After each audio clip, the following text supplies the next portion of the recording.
inerel inot pewenado arwalu ailing nebon lari inerel arperipen jenenem jemenem rutola giper mantam lagio emarong cilginia emarong kamancet kain cerbalin cibangkit imicinen jane emge imicinen cemene berkanan ebar peguduk rucinen rej peripenem lala largeo iloan largo periper eur cirik tremologunan cemen lale ece bueno tegar mur lukuncinen ilo yan korero jepa cemen ka karero rej periwaja borrajet agi magi waja borrajet lukuni ngdan iloan pokwayo yang anu ilagan yang tanan mur gini ebane pe pajriwot emendrigo wiko liglok edal eba jalla ko ilang wik kiyo chinene chino kaya ko en lale wawinan kaya ko en lale wawinan ayro chemene pai em chinene charaga alawanem kaya to ngani plan largo nijin kaya to kaya jala ba inerela kokang igat kia largo ewa inerel ke kimro chema tulok tupa tulojo rini yagijuan magana mairuo kaparta alle rigige kije jan jinem jama emoi ko jab kaya to choro kailok ewe im jago ko kwani e jinen kaya dem ginji largon abiji kaila ko jane cemena lagwala uling ta gajang eba inere le ta ko jangan gan ladam jangin matak ego chalo rini ka gije rilik pe e jab kijen le maru yini kijen le maru yini a kijen le maru yini ego kijir ko ba kijir arro anana metal edal mulagarin moyo rucirakalan leo errai wajabu ini jibang karero largo imagu dua wajabu rajaten ingatan eni lokkaga enganu leban magalgalim gumul rin ginan kadi wajabu tobe edal mulak kewan kapi ror wa kamadi buat jigen itu karero maji emlelo ge ciriko gijan makan mayo gijan kapjon limen ulmari emoi emurga gi bacik ligla bilawan allengo ligla edal malga bajon ran yanga ka to giben jamen gaen magalale tamelale na largo chang awale ban ran ko rero jappai emoi jaben udlo gi ga jan tulok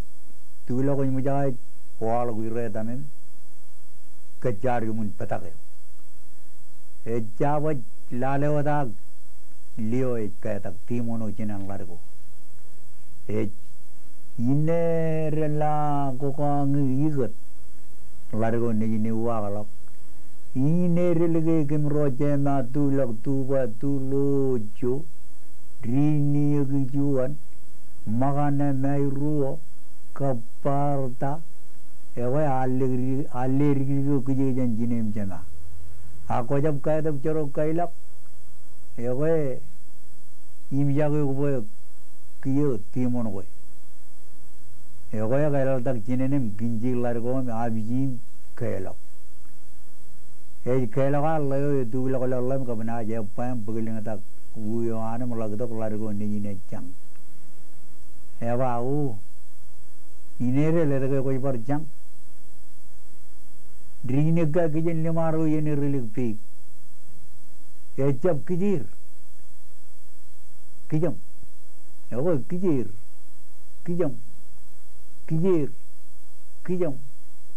Rugia ko lil bajegin nem.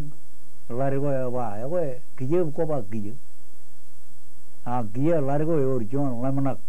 Iyang aga to gipen. Keroro chemen anang neni olo. Ego beru dilu puro nim jan. Kirojilu puruan lam nakuan. arroz cemenano neni logani mulagani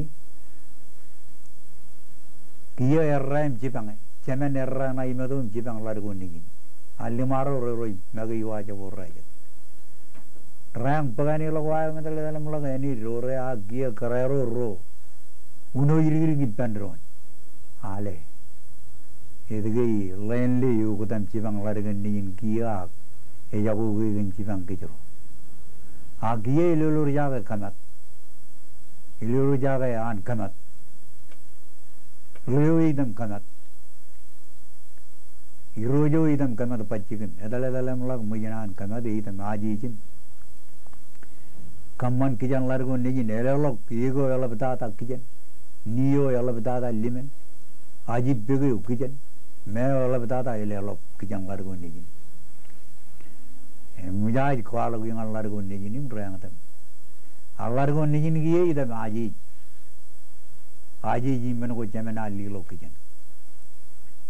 आजी जी मतलब मुझे ना आजी जी चिलू है पाया हुआ किजम जो चिन्ने ये बगन कब कम मने काले वाग आग लेवा जोको किजम चिन्ने ये बगन कब कम मने इने वाग आलंगा कोई जमा लेवा जी जो किजम पे कौन कब कम मने लिमा का आगे उन्हीं ये मुझ इधम तेरे बच्चे के मिला ले आन Cinenem zaman kammani,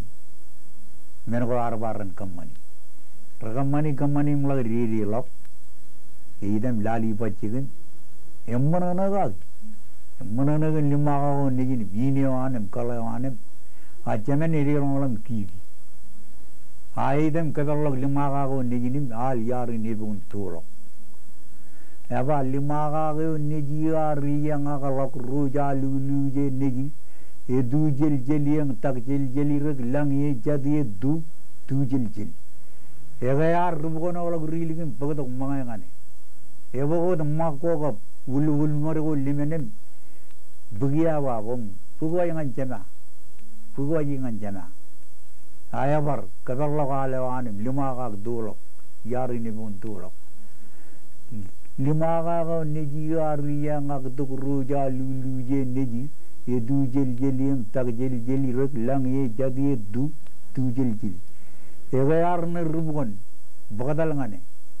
e bogod makko ulmar ko aba gumbugo yingan jana kabayandre wan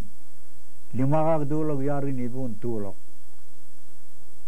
loba modalok yar ni ani kan log rilik limaro rogori yiro jompa kono ba yirujin bogod menora ne jumpe jago modalok irujim jabar irujim yedir tulok yar ni bun tulok yedir tulang la arun taka arun men rajbat tonaj Cina ni cipu benin edallalongna yumun pibio ag kijongola gana katuk inewan egana katuk wajjad mangam rudum irin inewa ejinuk ejkwa lio ejal ibulun prigio ko jemay gubulog yage gemru eji ekono lo dugot bungiyo ejago eji gubuajle gemru eji elagi waga lagu jogo leo idir gup imiji ko bandriwan ko jemay gubulog yale gi gemru eji pigot bungiyo ejago eji gubuajle gemru eji Igirung jaga ini giruju idirgup. Kumana lagi langan paja jin ton ajam lale jamai gubukan. Joni juo lioi. Kado kun largo nijin ibulun prijin. Kakadadi lom. Pain kubun kamuki. Yar gublok. Igjelok leon likun paj igjelok. Help. Ilangan Ijo cimatanem paika gije yem ciya talagu yem Drewil gen jun pilgen ud pilgen ud niyojin tona yalikar ude na malikar cinokana anakal leo rele lagage pilgen kumuna ila langan ebon ajri cirikran kumuna ilam lo menegini pakagim kaci komuna ilam lo jamai ke bukan ego ka budian cinukan pain lo archivo rele lagage komuna ilam lo yo yun tonai edan men tonai ego jonin pewenado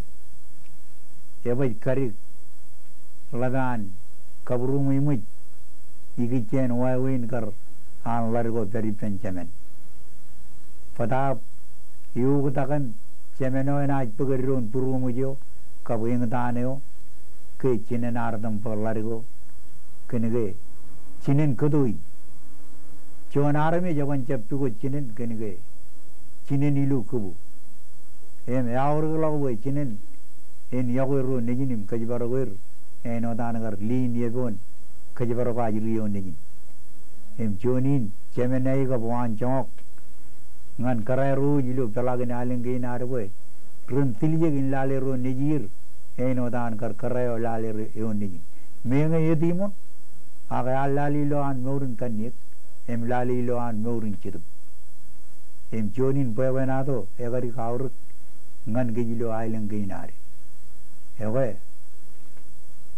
pewenado ini pandam pewenado aga enaj chamalagulo I kia na ina kajamlo kia em nai bari dong ngan jon pewenado em ejamlo pewenado in kia